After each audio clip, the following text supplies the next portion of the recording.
They told us rent is dead money, but what if the real dead money is locking your future into four walls you barely enjoy? Let's be real, whether you're renting or mortgaged up to your neck, it feels like we're all just paying to stay in the game.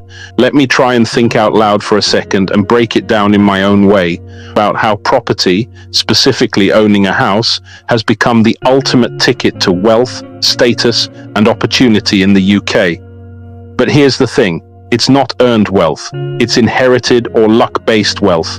It's like we've turned Monopoly into real life. If your parents bought Park Lane early, you're set. If not, good luck catching up. You could work harder, save smarter, be more talented than the next person, but if they're sitting on property their nan bought for 30k, that's now worth 1.2 million. It's like turning up to a 100-meter race while they've already crossed the finish line sipping Lucozade. Our entire economy bends around the gravitational pull of housing. People aren't just buying homes, they're hoarding assets.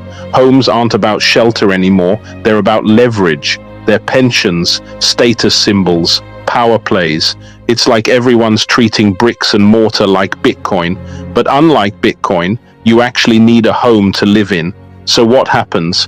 Prices go up, the ladder pulls away from the bottom, and you create a new kind of class divide, not based on work or contribution, but based on whether your family owned dirt in the right postcode before the boom. It's not just policy or politics, it's human behavior. Property is a simple story. You buy it, it goes up in value, you feel smart. It's a comforting illusion of control in a world that feels unstable. And because it worked for the previous generation, we copy it, like a superstition. But what we don't do is ask what we're not investing in because we've bet everything on housing. It's like putting all your chips on one square at the roulette table and then clapping for yourself every time the wheel spins in your favor. No one stops to ask what could have happened if we spread those chips out a bit. So yeah, we don't have a housing crisis, we have a thinking crisis, a perspective problem. We've wrapped too much identity, security, and value into an asset that was never meant to carry that load. And if we're not careful, this thing we treat like a ladder might actually be a cage. Every time you spend your money on one thing, you're giving up the chance to spend it on something else. Simple, right?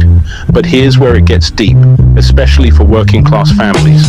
When everyone's pushed to believe that getting on the property ladder is the #1 goal in life, we end up funneling all our energy, money, and long-term plans into that one thing, the house. That means other options get quietly deleted.